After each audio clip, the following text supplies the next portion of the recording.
eu nem tinha a intenção de fazer um mestrado em sucessão na USP. Eu sabia que eu ia fazer, mas eu não tinha ideia. Então, eu queria fazer sobre a cultura japonesa no Brasil. Sim. Então, eu sempre gostei muito do modelo japonês de trabalho. Naquela época, década de 80, um pouco de 90, eles estavam despontando em termos de gestão, né? Sim. Sempre havia uma comparação americana e Japão. Mas eu tinha uma ideia, eu falava assim, puxa, mas na cultura do Brasil, será que dá para a gente implementar esse modelo? Essa era a minha dúvida. E quando eu entrei no mestrado da USP, eu entrei para fazer esse trabalho de cultura e fiquei estudando um ano sobre cultura brasileira, cultura japonesa e gestão do modelo japonês no Brasil.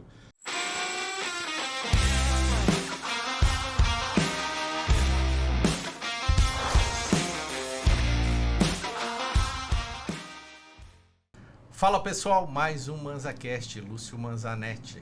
Nosso canal é dedicado a falar sobre engenharia, arquitetura, todo mundo ligado ao setor da construção civil.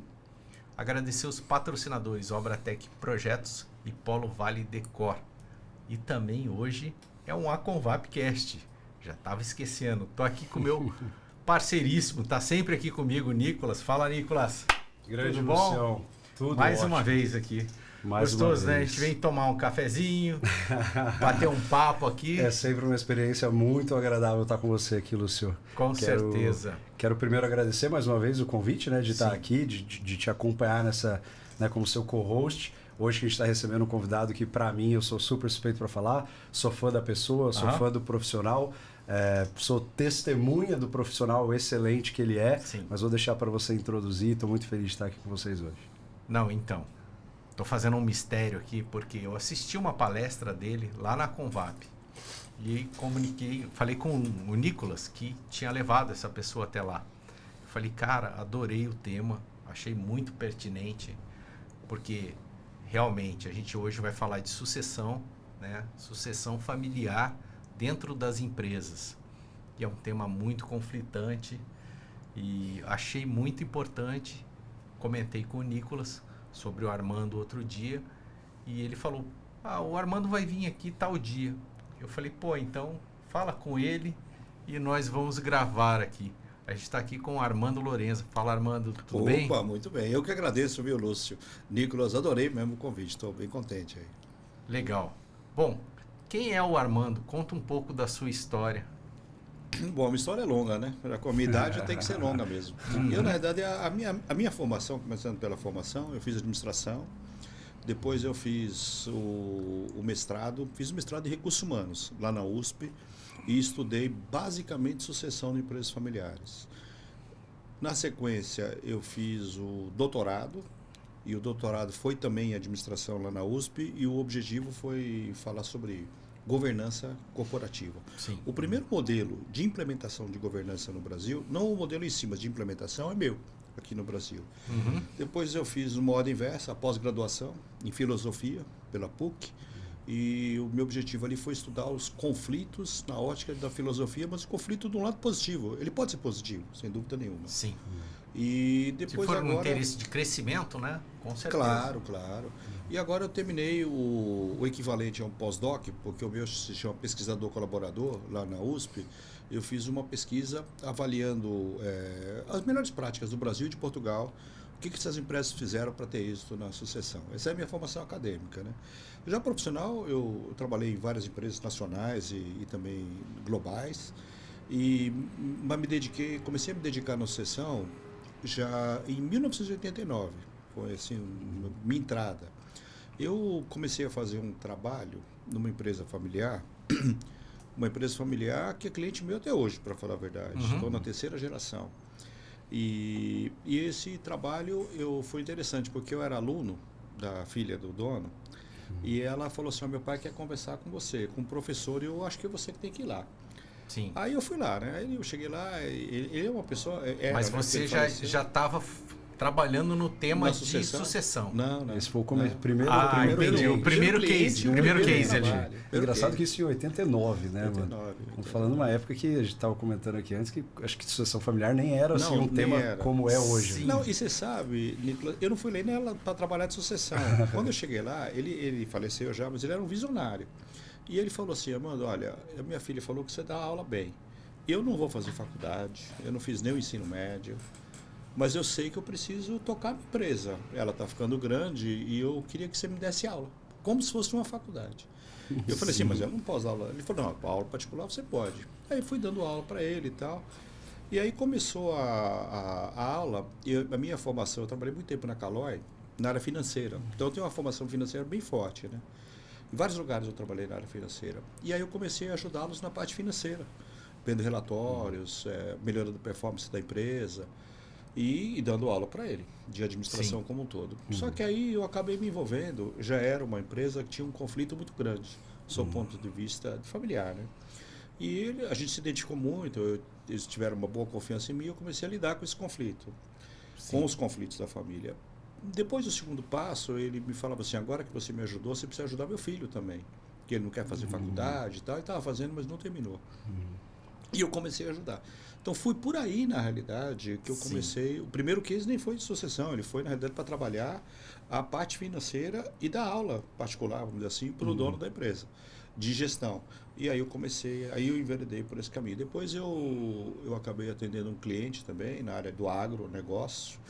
Também não era o objetivo de trabalhar a sucessão, era trabalhar o resultado, performance da empresa, mas acabou lá tendo uma sucessão e eles pediram para ajudar. Daqui a pouco eu estava trabalhando. Naturalmente, os negócios e os filhos, os irmãos, os herdeiros ali, no conflito do negócio, acabou aparecendo a sucessão. Apareceu. Você sabe que quando eu fiz o mestrado, eu nem tinha a intenção de fazer um mestrado em sucessão na USP. Eu sabia que eu ia fazer, mas eu não tinha ideia. Então eu queria fazer sobre a cultura japonesa no Brasil. Sim. Então eu sempre gostei muito do modelo japonês de trabalho. Naquela época, década de 80, um pouco de 90, eles estavam despontando em termos de gestão, né? Sim. Sempre havia uma comparação americana e Japão. Mas eu tinha uma ideia, eu falava assim, puxa, mas na cultura do Brasil, será que dá para a gente implementar esse modelo? Essa era a minha dúvida. E quando eu entrei no mestrado da USP, eu entrei para fazer esse trabalho de cultura e fiquei estudando um ano sobre cultura brasileira, cultura japonesa e gestão do modelo japonês no Brasil. Sim. Mas aí eu estava atendendo esse segundo cliente do agro, que era de uma empresa familiar, e comecei a me encantar, né, com o tema. E aí eu tive uma aula com o professor Adelino De Bortoli, que era sobre gestão, e ele tocou muito no tema de empresa familiar. Eu falei, puxa vida, eu acho que é isso que eu tenho que fazer. Eu fui conversar com ele. Um sinal aqui, né? Era um sinal. Aí começou para falar a verdade, aí eu acabei destinando tanto o estudo quanto o trabalho em empresas familiares. Foi aí que começou tudo, mas foi praticamente sem querer. É um tema hoje. Quando a gente compara com a década de 80, muito mais valorizado. Mas é pouco ainda. Poucas pessoas discutem esse tema ainda hoje. Mas você imagina, na década de 80. Quando eu fui fazer minha primeira palestra, foi entre 89 e 90, era sobre sucessão. Uma associação comercial me chamou e para falar sobre esse tema. Eu estava entrando na USP, em São Paulo. E aí eles me pediram para fazer uma palestra de sucessão, mas não era São Paulo capital, era uma cidade do interior de São Paulo. Era Sorocaba, para falar a verdade. Sorocaba. E aí eu não me lembro a associação que era uma associação local, né? E aí quando eu fui fazer a palestra, eu falei assim, puxa vida, eu estou entrando num tema que tem muito pouca gente trabalhando, eu vou ficar milionário, né? Porque só eu faço isso, eu conhecia mais 2 pessoas que faziam. Aí quando eu fui lá, a palestra tinha uma pessoa só. Tinha era eu e o público era uma pessoa. Aí eu falei, rapaz, eu acho que eu entrei no lugar errado, porque ninguém se interessa por esse tema. Né? Não tem ninguém que ninguém se interessa. Ninguém se interessa. E aí, mas depois, eu lembro que eu fiz agora, recentemente, uma palestra na Fiesp, e um dos temas era a sucessão, e o auditório nem comportava todo mundo. O auditório comportava 750 pessoas, mas espalhados no hotel dava 3 mil. Nossa. Então, mas não foi só para esse tema, claro, o tema era voltado para pequena empresa. Mas aí eu vi, puxa vida, né? Pensando 20, 30 anos atrás, eu tinha uma pessoa, hoje tem 3 mil escutando aqui. É muita diferença. Brutal. Com certeza. E a sucessão é só para grandes empresas ou para média? A sucessão, na realidade, muita gente me pergunta, Lúcio, quando que começa a sucessão, né? Primeiro já é um ponto-chave, né? A sucessão, ela ocorre desde que você quase que você já monta uma empresa, você já tem que pensar um pouco na sucessão, sobretudo no processo de socialização dos filhos. Quando os filhos estão na primeira infância, é um momento que você absorve muito. A tua constituição de parte dos valores está ali, dos teus conhecimentos, de comportamentos, parte ali, né? Com a família, com o clube, com a igreja, enfim, com tudo que você vive, né? Então a sucessão ela começa ali porque eu acho que é um bom momento para a gente já começar a refletir como empresário sobre alguns temas. Então, por exemplo, depois que os filhos estão grandes, muitas vezes os pais falam, mas eu não quero, meu filho não quer trabalhar comigo. Mas ele esquece que ele falou mal da empresa a vida toda. Entende? Sim. Isso aqui é horrível, briguei, não sei o quê, não sei o quê. Então o filho, ele começa a ver aquilo, ele fala, eu não quero isso para mim. Então, eu não acho que não é que você tem que mentir para os filhos, não é isso não. Mas eu acho que a gente tem que saber explicar para a pessoa o que está acontecendo, não só na carga emocional. Ou, por exemplo, uma outra situação. É muito comum a empresa separar os pais dos filhos quando eles dois trabalham lá. Separar no bom sentido, mas separa, porque você vai pouco em casa, trabalha muito. Então o filho também acaba pensando assim, o filho, a filha, puxa, eu não vou trabalhar num lugar que tirou minha convivência com meu pai. Então eu conheço muitos herdeiros, hoje ainda inclusive, que me falam, não, eu não quero a vida que meu pai teve, isso eu não quero, para mim eu não quero. E os pais não entendem isso, mas eu consigo compreender. Então a sucessão começa desde o início, já no processo de socialização. Mas volto a dizer, eu acho que a gente tem uma conexão grande. Agora, se vai para pequena, média e grande, para grande, para todas as empresas. A sucessão vale para todas as empresas. A dinâmica, vamos dizer assim, sob o ponto de vista ferramental, uma complexidade diferente. Mas para todas você deve fazer a sucessão. Agora, é claro que uma grande empresa tem caminhos de sucessão, por exemplo, como a venda de uma empresa, que muitas pequenas, às vezes, não têm. Porque não tem um valor de mercado, ninguém está interessado em comprar. Então, vamos dizer assim, as saídas são um pouco diferentes e a complexidade também de gestão. Mas é possível fazer em todas as empresas, porque muitas vezes é sempre a mesma lógica, sabe? Lúcio, Nicolas, os pais querem que os filhos continuem, sabe? É uma coisa que ele criou, é como se fosse mais um filho, mais um legado ali, um legado, né? Continuar o que o pai começou, né? Ou a mãe, né? Armando, você está falando disso, acho que é bem interessante, porque aí dando um relato pessoal aqui, mas essa questão a gente sempre discutiu muito isso em casa, né? Falando do nosso caso, que estamos passando por uma sucessão, o quanto a imagem da empresa é importante em casa, né? Então, o pai, o fundador ali, como você estava comentando, zelar por essa imagem, porque o filho, né, na primeira infância, como você comentou, ele é um espelho dos pais. Você está vendo o pai ali ralando, bravo, briguei com o sócio, essa empresa é uma desgraça, isso aqui não dá certo. É de se esperar que seja natural. Do mesmo jeito, o oposto é verdadeiro. Né? Se você cultiva uma boa imagem da empresa, de um negócio, enfim, que você tem essa vontade de preparar esse terreno para os sucessores, para os filhos, acho que as coisas, né, começam a caminhar para um aspecto mais positivo aqui. Eu, Armando, uma coisa que eu acho que você é um grande estudioso do caso aqui, você estava comentando dessa diferença Japão, Brasil, e a gente em outros casos já comentou sobre o quanto a sucessão no Brasil ela ainda é um pouco diferente desses países talvez um pouco mais modernos, vamos dizer assim, ou um pouco mais atualizados. Como é que você vê hoje o cenário da sucessão no Brasil? Assim, o quanto as empresas brasileiras têm chances de ser bem-sucedidas na sucessão e quais são ali os principais desafios na sua ótica, enfim, que a gente como empresa no Brasil enfrenta?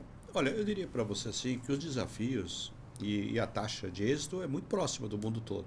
A grande realidade é essa. A gente tem uma ideia de achar que porque os Estados Unidos não vai ter problema, ou porque a Inglaterra não vai ter problema. Não.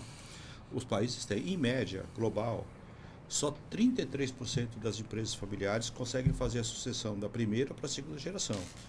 Que vão ter êxito. 33? 33. Nossa, então, você imagina, de cada 10 empresas que você conhece familiares, só 3 vão conseguir ter êxito na primeira para a segunda geração. E, desses casos, só 5% conseguem ter êxito na terceira geração. Então, quase ninguém. Sobrou nada. Sobrou nada. Agora, você tem que lembrar como a maior parte das empresas no Brasil e no mundo é constituída de empresas familiares. Você tem que lembrar que nos 2 primeiros anos, muitas já fecham nos primeiros 2 anos, por N razões. Sim. Então, quer dizer, esse número que eu estou falando já é um número em cima de outro que é bem restrito, que não tem êxito. Então, isso é um desafio. Agora, os problemas que a gente vê nos países, eu acho que ele tem uma questão assim, de cultura, sabe? Então, por exemplo, no Portugal, por exemplo, eu percebi que você tem conflitos como tem em outros lugares, mas eles lidam com aquilo de uma maneira mais reservada, você percebe? Agora, quando você vai na Itália, não posso generalizar, estou falando que a Itália inteira é assim, o Portugal é assim, mas você já vê a família mais aberta, né, do seu ponto de vista de discussão, lida com o conflito de uma maneira diferente. Estou pegando um item, né? Perfeito. Então a sucessão, ela é bem comum. Agora, os desafios que a gente vê aqui e que eu vejo fora são 3. Primeiro, não nessa ordem, tá? Porque depende da dinâmica da empresa. Primeiro, a centralização dos fundadores. Então é bem comum de achar que o fundador ou a fundadora são super centralizadores.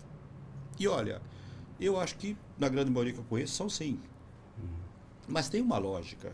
Você começa a empresa pequena. Sim. É você, seu sócio, você e mais um funcionário. Faz tudo, né? Você faz tudo. E toda decisão, quando você é muito pequeno, muitas vezes você não tem condição de contratar um gerente que vem de uma multinacional. Tal. Então você vai contratar uma pessoa também pela remuneração que ela recebe. Tá? E você está olhando nessa fase confiança e competência, sempre dentro de uma limitação financeira de recursos. Então você vai tomando todas as decisões sozinho. Depois de 5 anos, 10 anos, cada ano de sucesso que a empresa tem é um reforço. Você percebe para essa pessoa que ela está fazendo certo. Aí quando chega o filho e fala, não, agora nós vamos mudar tudo. Ele fala, não, peraí. Sim. Olha, eu estou há 30 anos aqui, vejo tudo que eu fiz. Uhum. E o duro é que muitas vezes você está olhando uma foto, né? Então realmente tudo que você fez deu certo, mas não quer dizer que vai dar certo para frente. Para frente, né?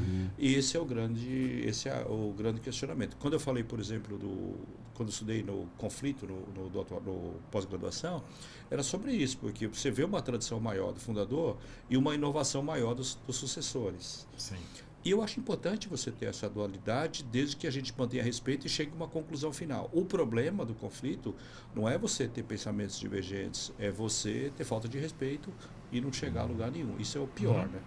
Agora, nesse primeiro item, que é a centralização, novamente, eu acho que a tendência é os filhos acharem que o pai é responsável, a mãe. Mas, por exemplo, aqui no caso que eu tenho, porque eu acompanho bem, é um case, a Marcondes, na realidade. Eu estou comentando os dois que estão lá, né? Sucessores, no caso um deles é o Enzo e o Nicolas. Então eles estão delimitando um território deles e passando segurança para os pais irem delegando gradualmente. Esse é o que eu não vejo em muitos casos. Quer dizer, você fica com uma reclamação homérica. Meu pai não centraliza. Meu pai centraliza. Tá bom. E você, como sucessor, o que você faz para que essa segurança exista? Sim. Então, eu acho que o que eu vejo muito é isso, uma responsabilização grande dos fundadores, e não vejo ninguém trazendo o problema para a pessoa e falar, olha, eu preciso resolver isso, entendeu?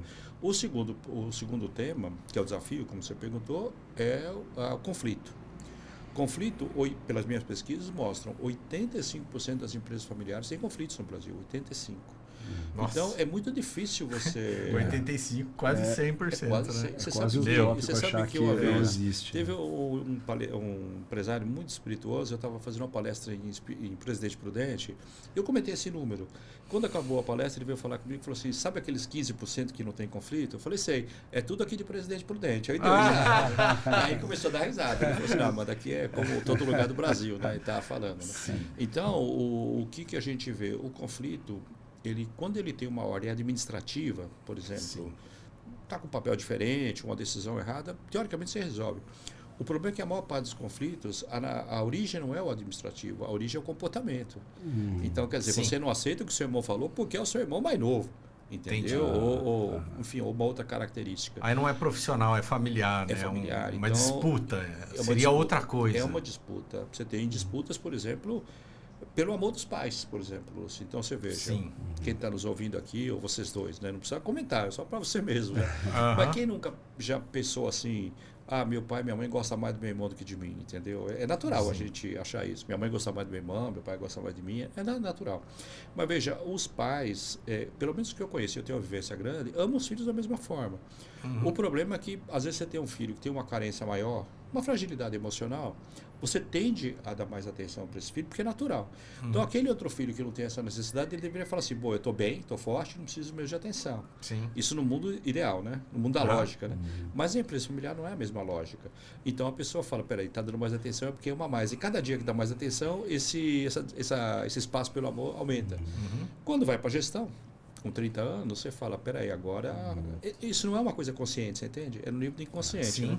Você fala, bom, agora quem manda aqui sou eu, não é mais o pai nem a mãe. Então, esse tipo de coisa cria conflito. Então, ninguém faz por mal, isso evidentemente. Então, o conflito ele é amado. Então, o conflito de gerações, tem vários tipos. Sim. Mas o conflito é um problema, é um desafio bem grande. E o terceiro ponto é a formação do herdeiro. Sim. Eu acho que tanto do herdeiro que vai para o conselho, quanto o herdeiro que vai virar sucessor ou sucessora. Porque não é só no Brasil isso. Culturalmente, no mundo, a gente tem a cultura do diploma, né? Fez uma faculdade, teoricamente está resolvido. Tem profissões que realmente, como contabilidade, advocacia, medicina, são regulamentadas. Eu não estou nem discutindo isso. Claro que tem que fazer muito bem feito. Mas o que eu quero discutir é que só uma faculdade não resolve a vida profissional da pessoa. Então, é muito importante que ele trabalhe no segundo pilar, que é o pilar mentoria, aconselhamento, que não precisa ser contratado. Uma pessoa mais experiente para te ajudar em algumas situações. Ele já viveu aquilo, acelera a corrida.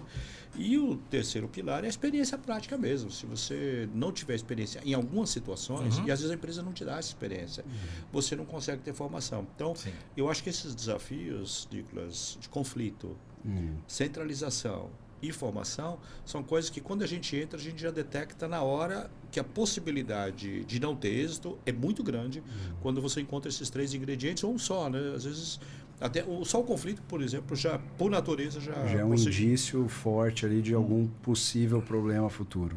Muito. Então esse é um indício que a gente vê. Eu vi que você comentou, né, na passagem ali do bastão, né, do pai, que é um centralizador, para um herdeiro, né? Eu vejo que isso tem que ser de forma orgânica, uma forma natural, né, ao longo do tempo. Porque também o centralizador, ele pode, uma pessoa que seja centralizadora, passar, mas ficar ali, não faça isso, tal, tudo, e aí começa a gerar um certo conflito, né? Ou assim, ou que isso não seja passado, né, de uma vez só. Então, por isso que eu estou falando, de forma orgânica, aos poucos, a pessoa vai mostrando o seu trabalho, ganhando um espaço dentro da empresa, assim como uma empresa, um funcionário que vai subindo ali nas patentes, né, como se fosse um militar, ou sei lá, fazendo uma comparação. Um plano de carreira, né? Alguma coisa do tipo, né, Luciano? Essa passagem de bastão é uma simbologia muito grande que a gente vê muitos consultores, professores usando aquela corrida de bastão, que você está passando o bastão, fotografa inclusive uma mão passando para outra. Mas eu acho que quando você enxerga na fotografia, até entendo porque o momento há isso mesmo. Mas ele é um processo, você percebe? Quer dizer, para passar o bastão, a pessoa tem que ter treinado muito antes. Para a pessoa passar o bastão, ele tem que estar seguro também que ele pode passar esse bastão. Então a gente fotografa aquele momento e tem a visão que a sucessão é um evento, mas ela não é um evento, ela é um processo. Então, isso que é importante a gente discutir, porque há uma cobrança muito grande da família e dos filhos, que os pais têm que estabelecer uma data. Mas, às vezes, aquela data, ela pode mudar, e ela é processual, porque tem fundadores, por exemplo, que eles vivem a empresa 30, 40 anos, 7 dias, 24 horas quase que por dia. O simples fato de você falar, passou bastante, do seu ponto de vista evento, o que a pessoa vai fazer depois? Ele tem que ter um plano, tudo bem. Eu até entendo. Vai aposentar, vai fazer isso, fazer uma ONG, ou vai comprar uma empresa. Então, tem diversas possibilidades. Né? Mas a pessoa não quer isso, ela quer aquela empresa. Quer trabalhar, né? Ela quer trabalhar e naquele lugar. Né? Então, eu acho que a gente tem que tomar um cuidado muito grande nesse processo. Eu acho que ter datas, eu acho que são marcos de referência importantes, mas não deve ser uma questão tão rígida assim quanto a gente imagina.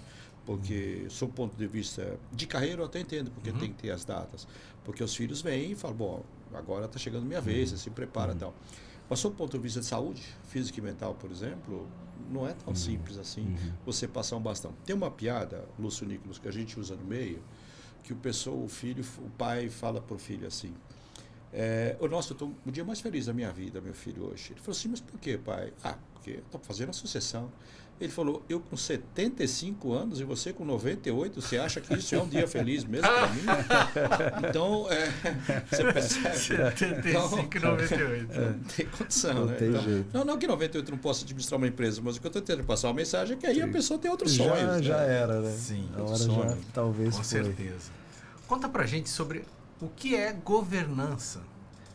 Uma governança, eu acho que esse vem muito o caso também, quando o Nicolas perguntou, você pode fazer para pequena, para média e grande empresa, e para outros tipos de instituição, como uma ONG, terceiro setor, enfim, a área pública.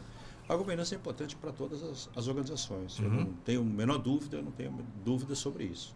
Agora, a governança, ela tem assim, eu falo no sentido mais amplo dela, né?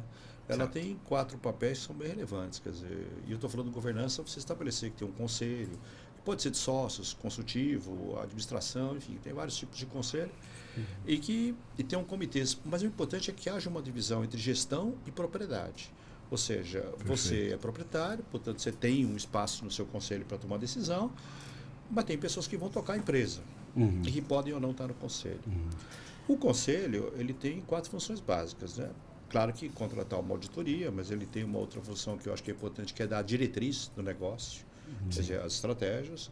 Ele tem uma terceira função, que é monitorar os resultados e achar planos de correção. E, por fim, ele tem cuidar daquela diretoria executiva ou da gerência executiva no sentido de remuneração, autonomia que essas pessoas têm, possibilidade de entrar e sair. Então, isso no conceito geral é o conceito geral, ou seja, há uma divisão entre a propriedade e a gestão. E é importante que haja para quem é proprietário ter condição de avaliar a gestão e tomar as providências. Agora, o que acaba acontecendo é que na empresa familiar, e vamos falar de pequeno porte, especificamente de pequeno porte, certo, a lógica é a mesma. Mas não dá para você utilizar, por exemplo, um conceito de uma SA numa pequena empresa. Eu acho que algumas referências, né, você pode ter, mas não dá para ser igual. Então, o que muda é o nível de complexidade. Agora, que você tem que ter uma instância, que os sócios participem para tomar decisão, e alguém que execute e preste contas, isso é lógico em todo lugar. Então, se você tiver uma padaria pequena, tem padarias grandes, vamos supor que sua padaria é pequena, os pais vêm a falecer e tem 3 irmãos. Um é médico, um engenheiro e a outra, por exemplo, a irmã é psicóloga, por exemplo. Talvez o médico e o engenheiro não queiram trabalhar na empresa. E o filho que é engenheiro já trabalha com o pai. Trabalhava com o pai, então ele vai tocar a padaria. Mas veja que os outros irmãos que não trabalham na padaria, mas eles são donos. Se aquela padaria quebrar, todo mundo vai junto. Então, o filho que está tocando a empresa, ele não pode tomar toda a decisão sozinho. Então, a gente precisa deixar claro, olha, decisão, empréstimo, você tem que perguntar para a gente se você pode fazer. O seu prolabore, a gente vai discutir juntos quanto você vai fazer. A lucratividade que a gente quer manter na empresa é essa aqui. Então, mesmo na pequena empresa, na média ou na grande, o conceito sempre é o mesmo. O que muda é a complexidade. Claro que você pega uma empresa de grande porte, tem comitês, não sei o que e tal, há uma complexidade maior. Mas o conceito é sempre o mesmo. Então, a governança é esse sistema que monitora, que dá as estratégias, que pode contratar uma auditoria e faz a gestão da diretoria executiva. Então, isso tanto na pequena, na média e grande empresa, mas isso de maneira geral, né? Agora, quando a gente vai para a empresa familiar, você tem a figura, por exemplo, de um conselho de família, que numa empresa convencional não tem. É justamente para você tirar os problemas da família e colocar no fórum do conselho de família. E o que é de gestão, você coloca no conselho de sócios, no conselho de administração. Então, existem outros fóruns, vamos dizer assim, que numa empresa convencional não tem e na empresa familiar tem. Mas é muito importante ter. Agora, o que eu vejo, e eu vejo muito isso no mercado, e pessoas que falam, o caminho da empresa familiar, sob o ponto de vista social, é a governança. Eu até fiz essa pesquisa que eu fiz comparando o Brasil e Portugal, era justamente para falar, gente, a governança é muito importante. Eu dou aula no IBGC, eu sei a importância que tem a governança, mas sozinha ela não consegue realizar. Você tem outros fatores ao lado da governança que juntos conseguem fazer a probabilidade de êxito aumentar da sucessão. Mas sozinha ela não consegue. Mas é um passo que sem ela também você não consegue andar. Então a governança, diria assim, sine qua non, tem que ter, ponto.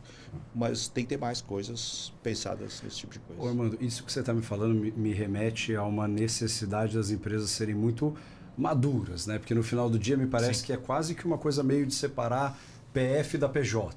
Isso. A gente vai ter ali o conselho de administração, que são as pessoas que estão olhando ali, né, pela empresa, mas você também vai ter os executivos que podem ou não ser da família, né? Acho que daqui a pouco faz sentido a gente falar um pouco de profissionalização da gestão também, mas a minha questão é que para uma empresa que ainda não tem esse tipo de conceito, não tem essa governança instalada, o quanto é importante, de repente, a gente ter uma figura neutra nessa construção aqui, porque também dando um relato aqui, mais uma vez, da sucessão que a gente vive, a gente nota que foi muito importante ter uma pessoa neutra, que não fosse da família, né? Para poder chegar e falar, olha, o caminho melhor, sob a ótica da razão, talvez, ou da lógica, porque é muito difícil dentro do ambiente familiar, às vezes, você separar o que é lógico e o que é emocional. Então, você ter alguém neutro para poder construir isso. Então, eu queria ouvir um pouco de você. O quanto você entende que é importante, de repente, ter uma figura neutra para ajudar a construir essa governança.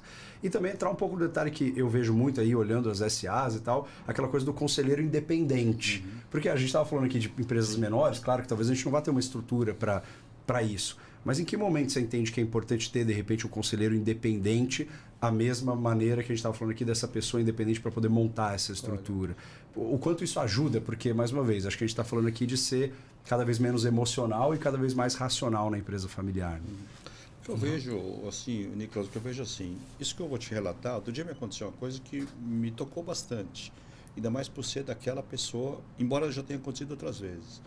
Eu viajo muito, tenho clientes em outros lugares e o sucessor me ligou, falou, Armando, quando você vier para cá, que eu sei que você tem cliente, passa aqui que eu quero bater um papo com você. E eu falei assim, eu vou tal dia e tal, tá bom, vai lá.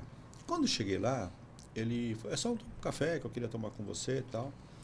E quando ele tomou esse café, estava até a mãe dele perto, a gente estava tomando café, daqui a pouco ele me trouxe um presente.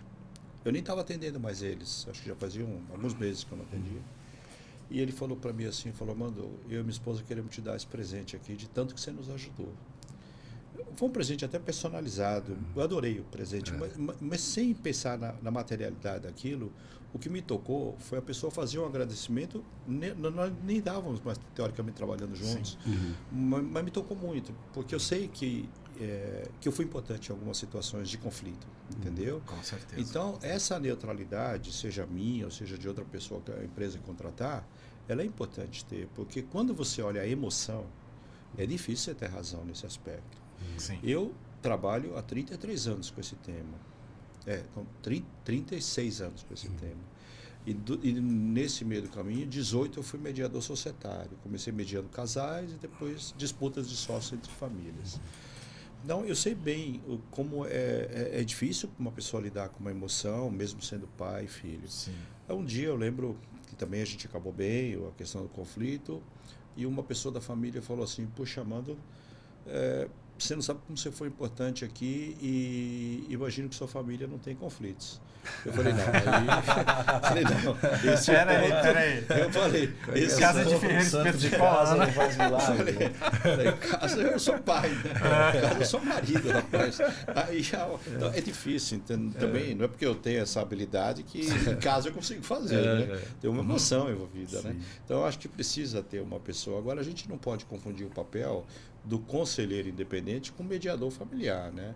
Porque há uma mistura de papéis aí. Então, eu até entendo que o conselheiro, numa reunião de conselho, ele use as práticas de mediação, porque os temas estão ali sendo discutidos e alguém precisa compor aquilo. Agora, se você começa a misturar todos os papéis, fica difícil até para profissionalizar a governança, para te falar a verdade. Agora, eu entendo bem, assim, uma governança, ela tem muito mais chance de ter êxito quando a gestão é mais madura. Você entende? Porque Sim. tem dificuldade até para a governança se não tiver. É difícil dizer quem começa primeiro, porque muitas vezes você vê empresas que os empreendedores, né, estabelecem um modelo muito claro de profissionalização e depois montam a governança. Alguns montam a governança e puxam a profissionalização. Elas têm que andar lado a lado. Eu diria, é difícil dizer quem começa primeiro, mas o que eu percebo é que quanto mais maduro for a gestão, mais fácil você tem a governança. Isso sem dúvida nenhuma. Sim. E você fala da profissionalização, né? Para essa sucessão, assim como a gestão da empresa, tudo tem regras. Então, separando a família da empresa, como é que fica essa parte da família, separar a parte de gestão empresarial? Acho que ficou um pouco confusa a minha pergunta aqui, mas não sei se você entendeu.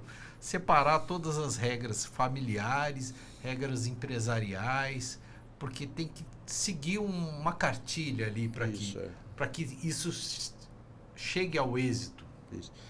Assim, formalmente dizendo, existe um processo, um documento que consolida essas regras, que a gente chama de protocolo familiar e que pode virar um acordo de sócio, um acordo de cotistas, né? Dependendo do tópico que você está tratando no documento.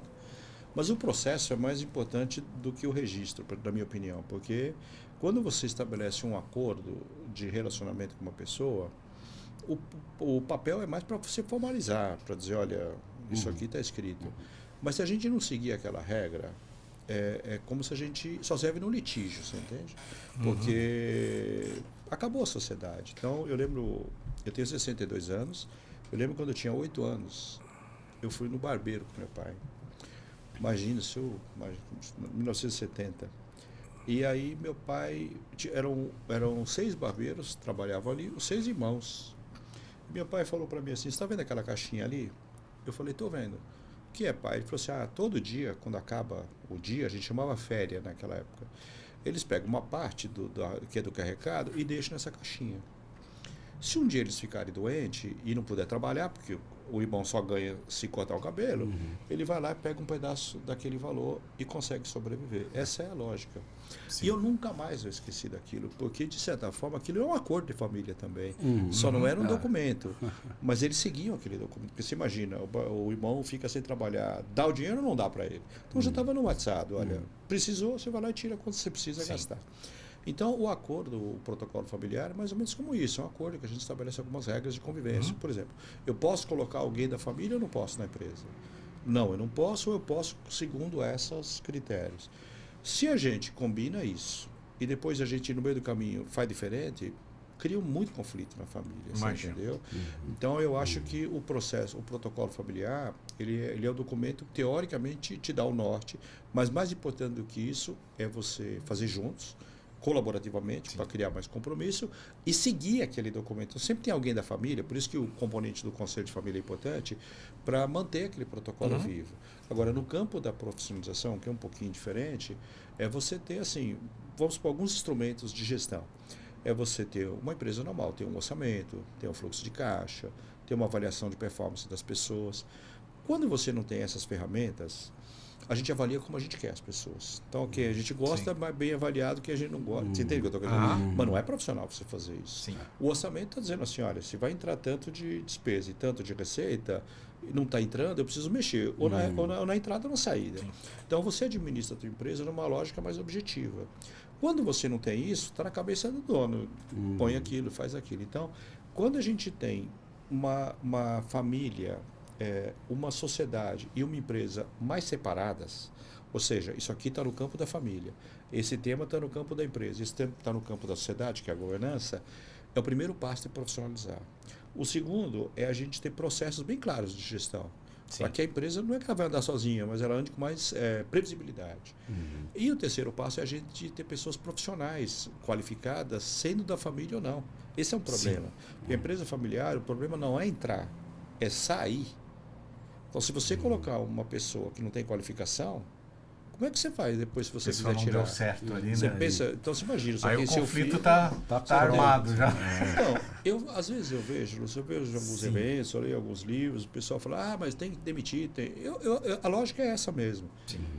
Mas mesmo eu gostaria que seja de saber familiar, se aquela tem que pessoa demitir. que escreveu aquilo, Se é que está falando, assim, demitiria o filho dele. Imagina, você tem um filho, Muito 2 netos, difícil, né? Muito e você difícil. fala, olha, meu filho, você não é competente, eu estou te mandando embora.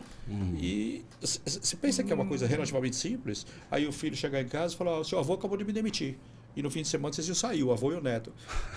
Isso não funciona, não é tão de simples domingo assim. Acabou. Eu acho até que você tem que tomar as medidas mais rígidas. Natal mas ali em família já... Não dá. Então é preferível a gente no filtro, a gente ser mais seletivo no filtro, do que você precisar passar por esse tipo de situação.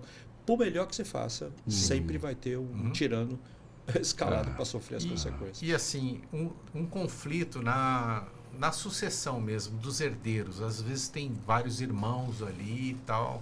Como é que a gente vai saber quem vai ser o sucessor ou isso vai ser dividido? Veja, a empresa familiar...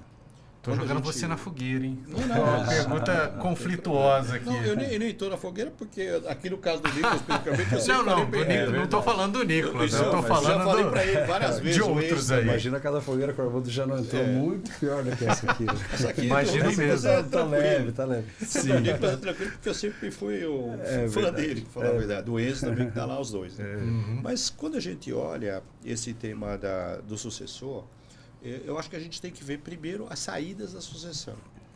Uma delas é vender a empresa. Sim. Porque, veja, se você partir do princípio que você tem que blindar o patrimônio da família, blindar no sentido metafórico, né? Quer dizer, manter o patrimônio Sim. da família, eu acho que se você colocar um determinado sucessor ou sucessora, é a mesma coisa que você está cavando a sua sepultura, porque vai acabar o patrimônio. Então, eu acho que a gente tem que tomar um cuidado muito grande. Então, a venda da empresa pode ser uma saída natural para a sucessão. Não é o filho? Não é, mas pelo menos a gente continua com o patrimônio. A segunda saída seria colocar um familiar. Pode ser o filho, a filha, mas pode ser o primo também. Enfim, a sucessão por uma pessoa da família. A terceira opção significa você fazer o que a gente chama de reestruturação societária. Você tem 4 filhos, um compra a parte dos 3, ou dos 3, dos 4, um sai e fica 3. Você muda a composição societária, porque o grande problema, Lúcio Nicolas, não está na gestão em geral, está na sociedade. Você pode ter a melhor gestão possível. Se os sócios não se entenderem, não tem gestão que continue mantendo. Você pode colocar um CEO melhor do mundo, mas se o sócio não se entende, o que ele vai fazer? Nada.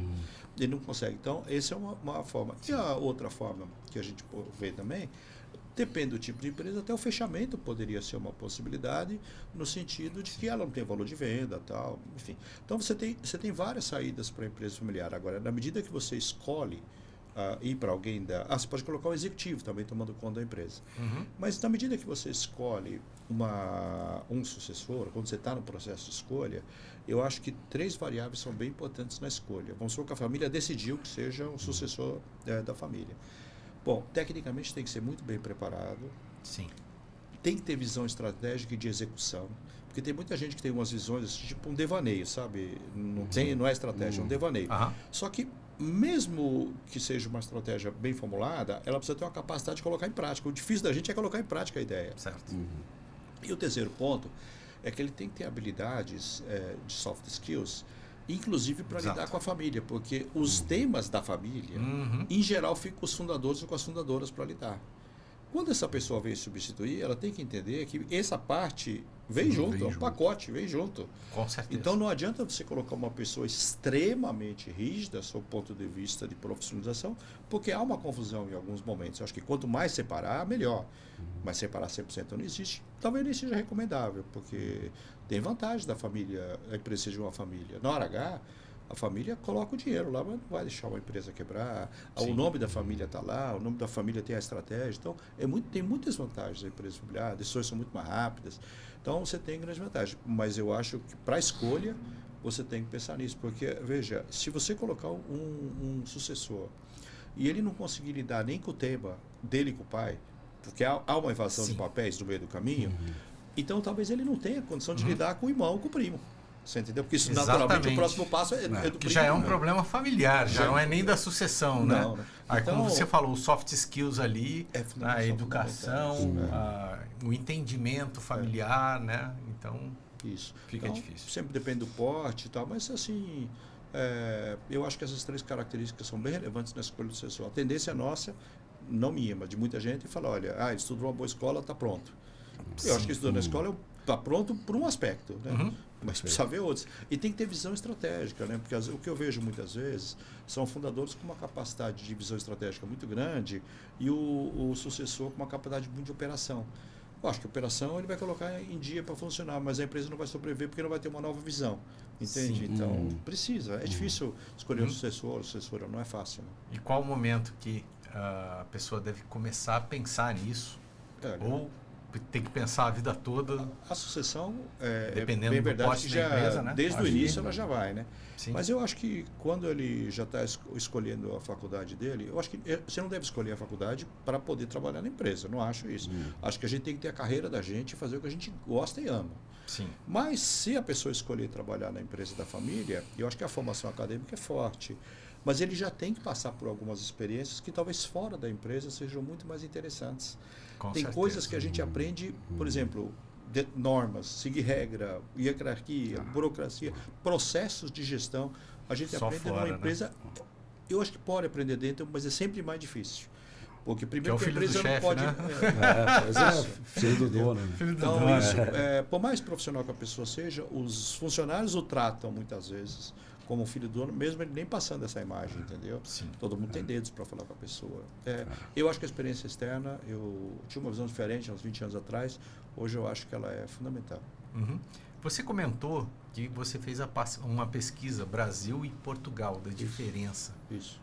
Fala pra gente sobre essa pesquisa. Olha, essa Quais pesquisa, são as diferenças aí? Assim, ali as entrevistas foram com empresas de médio e grande porte, né? Certo. Nos setores tinha varejo, tinha indústria, também no agro, enfim, era diversificado. Mas foi uma pesquisa qualitativa, no sentido de estudos de caso e eu mesmo entrevistando. Eu não quis fazer quantitativo, porque eu queria explorar o tema em profundidade e um trabalho de questionário não me traria esse resultado.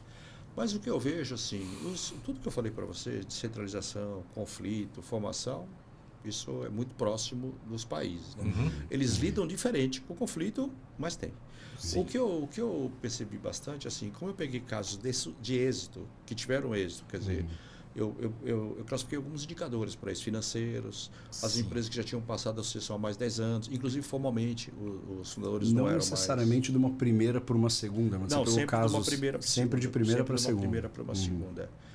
Mas eles já tinham passado a sucessão, então eu escolhi algumas variáveis para dizer, olha, isso teve êxito no que eu entendo como êxito, porque é difícil também você falar o que é sucesso. Né? E aí, as empresas, elas tiveram 5 práticas, todas elas, não nessa ordem, adotaram um planejamento estratégico, mas mais importante do que o planejamento estratégico é o que a gente chama de pensamento essas estratégico. já são as regras aí, anota aí quem quiser. Regra de ouro. Né? Regra de ouro. Pensamento estratégico, porque às vezes o planejamento estratégico, e a gente até conversou um pouco comigo e com o Nicolas, ele acaba virando uma programação estratégica. O importante é colocá-la no Excel. Mas não tem nada estratégico por detrás, você entendeu? Agora, por que o pensamento estratégico é importante? Porque você alinha todo mundo na mesma direção. É muito difícil. Sim. Cada um quer ir para um lado. Sim. Eu não vejo pensando no mesmo... Eu não vejo problema de ter ideias né? diferentes. Mas na hora que a gente fecha uma ideia, a gente tem que caminhar junto. Né? Então, eu acho que ele faz um alinhamento. O segundo ponto é a profissionalização da gestão. Todas elas tiveram gestão, como eu falei, uma separação mais clara do que a família, a propriedade de gestão, pessoas qualificadas trabalhando e todas muito bem estruturadas sob o ponto de vista de processos, bem estruturadas. Todas adotaram o modelo de governança, com cada um conselho de sócio, um conselho de administração, tem algumas diferenças, mas todas adotaram o conselho de administração, acordo de sócio e previamente um protocolo familiar. Todas. O quarto ponto foi a sucessão, o plano sucessório. Cada uma fez de um jeito, mas 2 variáveis eu percebia bem comuns. Um plano jurídico bastante robusto e um plano de desenvolvimento dos herdeiros, dos sucessores, bastante forte também. E o quinto desenvolvimento item... profissional? Desenvolvimento profissional. Certo. E o quinto item é o tema de você moderar bem os conflitos. Quer dizer, cada um achou uma forma de lidar com o conflito. Um era o mediador, outro era o moderador, outro foi um terapeuta familiar. Você já determina papéis ali na família ou... Não necessariamente. O conflito, eles existem, né? Na maior parte dos naturalmente. casos, né? O que eu estou querendo dizer é assim, que todos lidaram de alguma forma com esse conflito. Então, um contratou um terapeuta, um contratou um moderador, um contratou um mediador, um foi o acordo familiar. Cada um teve uma dinâmica, né? Mas todo mundo trabalhou esse tema. Cuidou, né? Então, cuidou desse tema. Então, quando eu vejo, o que eu vejo a diferença, assim, não só entre os países, mas entre as empresas pesquisadas de cada país, é que a maturidade é um pouco diferente. Então, um fez um planejamento estratégico, a arte o melhor, estuda arte. Outra não fez tanto. Mas os dois conseguiram ter um alinhamento geral. Então, a maturidade, do seu ponto de vista de aplicação dessas ferramentas, ela foi diferente. Mas todas utilizaram as mesmas ferramentas para chegar no mesmo resultado. Isso que é o ponto da pesquisa. E justamente porque eu sempre escutei que só a governança resolveria, e aquilo me incomodava um pouco, até porque eu trabalhava com aquilo. Eu falava assim, eu gosto da governança, mas ela sozinha não consegue. Então, você pode até dizer que a governança entra para gerenciar todo esse processo. É verdade também. Eu concordo que a governança pode fazer isso, mas tem que existir os processos que ela tem que governar. Então, o que eu queria dizer assim, essas ferramentas foram as mais usadas, aplicadas de forma diferente. Por que eu fiz qualitativa? Com poucos casos, para me aprofundar. Porque eu queria conversar com as pessoas, porque uma coisa é você responder um questionário, A, B, C ou D. Outra coisa é a pessoa te dizer a história daquilo, né? Sim. E agora eu vou fazer uma pesquisa na América Latina, no ano que vem. E a América Latina, aí eu vou fazer quantitativa, porque eu quero medir a maturidade desses processos nas empresas familiares. Aí dá para fazer de maneira quantitativa. Teve uma entrevista Lúcio, que me chamou muita atenção, Nicolas. Foi o final. Eu estava fazendo o final da de Portugal. E aí eu tinha eu acho que eu comentei para o Nicolas, tinha uma herdeira, sucessora. Eu fui conversando com ela e ela, cada vez que eu falava com ela aproveitava para fazer uma crítica ao pai, sabe? Praticamente a entrevista eu perguntava A, ela respondia B, mas com uma crítica ao pai. Né? Quando chegou no finalzinho, eu comecei a conversar com ela do processo de desenvolvimento, como ela se desenvolveu. Sim. E ela naturalmente foi falando assim, olha, eu aprendi a tomar decisão com meu pai assim, eu aprendi a ser empreendedora com meu pai assim, hoje eu sei arriscar por causa do meu pai. Quando foi aquele finalzinho, eu falei assim, você já falou para o seu pai quanto ele foi importante no teu desenvolvimento? Ela parou, falei, você nunca falou, né? Se a gente criticou bastante seu pai, mas você nunca falou tudo isso de bom que ela fez. Ela falou, olha, professor, eu acho que eu vou ter uma conversa com meu pai.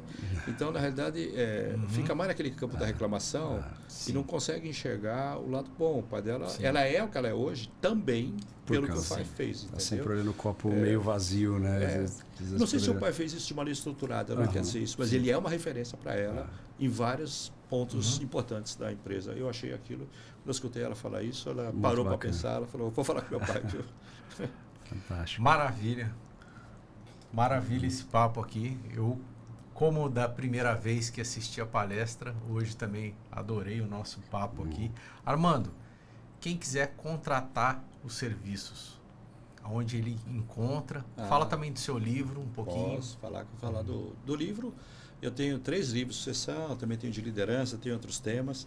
Mas o livro mais recente que eu tenho de sucessão, ele chama Sucessão na Empresa Familiar. E ele vende na Amazon, vende no Clube de Autores, vende vários. Só colocar Sucessão na Empresa Familiar, Armando Lorenzo, vai achar. Mas esse livro mais recente, eu dei uma ótica no campo do sucessor e da sucessora. Por quê? Porque eu sempre escutei os sucessores falando, meu pai é centralizador, meu irmão não sei o que lá. E eu falava, pô, cara, mas você também pode fazer alguma coisa, né? Não dá para só reclamar a vida inteira, né? Então o objetivo do livro foi esse, falou assim, olha, veja a sucessão na ótica do que você pode fazer para melhorar a sucessão e não só ficar esperando que alguém faça por você. Depois eu tenho um canal no YouTube, chama Canal do Armando Lorenzo, que tem bastante vídeos de liderança e sucessão. Um podcast, eu tenho um podcast que chama Café com Empresa Familiar. Inclusive esse podcast é uma série do livro, então eu passo ali o que eu escrevi no livro. Depois eu tenho um outro que é Encontro com a Liderança, que é a minha visão sobre liderança. Eu tenho um livro também que chama Liderança na Prática, Como Liderar pela Primeira Vez. E tenho no Instagram, tenho Prof. Armando Lorenzo, e pode me achar facilmente. Agora, entrando nessas mídias, mas sobretudo no Instagram, Prof. Armando Lorenzo, você vai me achar, pode me contratar para bater um papo também. Mas eu posso colocar meu celular aqui? Tem algum problema? Claro, não. Mas meu celular é 11 98145 3968. O pessoal pode passar um WhatsApp aí, mesmo que não seja para contratar, para conversar, está sempre disponível, que é um tema que eu vibro só de falar, para falar a verdade. Bacana. Maravilha. Também a gente está vibrando aqui com o nosso papo aqui. Gratidão pela sua participação. Mais uma vez também, gratidão ao Nicolas que está aqui fazendo esse podcast aqui. Também está trazendo um pouco da história, né, da sucessão, da família dele, né? Que muito importante, achei ele participar aqui desse podcast, né? Obrigado, Lúcio. Bom, Armando, antes de mais nada, por agradecer você pelo papo. É sempre uma aula te ouvir, aprender muito com você, né? A gente já está com o Armando, eu brinco já desde 2008, Armando, mais ou menos? Mais ou menos, por aí. 2008. São 16 anos trabalhando juntos. Eu brinco que quando o Armando chegou na Marcondes César lá atrás, eu era um menino, né? 16 anos atrás, e na época eu falo que o Armando ele era um psicólogo profissional, porque você chega numa empresa, uma molecada lá, pô, um quer ser piloto de Fórmula 1, outro quer ser jogador de futebol, outro quer ser engenheiro, outro quer ser médico. Sabe, pô, o que eu vou fazer aqui? Daí o Armando tá com a gente até hoje. Né? É legal notar que tudo que ele falou aqui, de verdade, ele faz na prática. Então acho que o Marcondes César deu uma certa sorte, talvez, claro, um pouco de competência, de ter achado o Armando lá atrás e começar esse trabalho bem no comecinho. Né? Então o Armando é um grande mentor pra gente, não? E aqui estou falando eu como sucessor, na pessoa física mesmo, né? Tenho o Armando como um grande mentor, mas a gente como empresa, né, segue muitos passos do Armando e felizmente eu acho que eu sou uma prova viva aqui de que o trabalho do Armando na prática é super bem feito, profissional, extremamente capacitado. Então, uma felicidade muito grande estar com você aqui, Armando. Obrigado, Lúcio, ter aberto as portas aqui do ManzaCast, do ConvapCast, para a gente bater esse papo. Isso aí. E é isso. Prazerzão estar mais uma vez aqui. Agradecer realmente pelo convite aqui também, Lúcio e Nicolas. Mas o case da Maconza é um case mesmo, que eu carrego aí, que eu tô junto. Mas as pessoas são diferentes lá também, você entende? São super profissionais, sabem lidar com a vida de uma maneira diferente. Então, eles encontraram bons caminhos, né? Eu vibro muito de ter tido essa oportunidade, porque você veja, aí no caso, são 3 sócios, na época, eles foram ver uma palestra minha em 2007, 2008, lá em São Paulo, na FEComércio. Naquela época já era, nesse tema já não era discutido, você vê que foi uma visão grande deles também, né? Sob o ponto de vista, eu preciso fazer alguma coisa, né? Esses temas quase nem eram discutidos e poucas pessoas iam atrás ainda. Então eu acho que ali já foi uma visão e a gente foi trabalhando juntos, né? Quer dizer, eu acho que nada foi feito assim, é isso ou é aquilo. A gente foi construindo juntos, porque não tem uma solução que é minha. Eu acho que meu papel é ajudar colaborativamente nessa solução, mas não eu impor a minha visão. É claro que as pessoas perguntam o que você acha, mas a gente tem que aceitar aquilo que a gente vai executar, senão não funciona. Sim. Obrigado mais uma vez. Obrigado. Valeu, pessoal. Agradecer os patrocinadores Obratec Projetos e Polo Vale Decor. Um abraço. Até o próximo ManzaCast e a ConvapCast.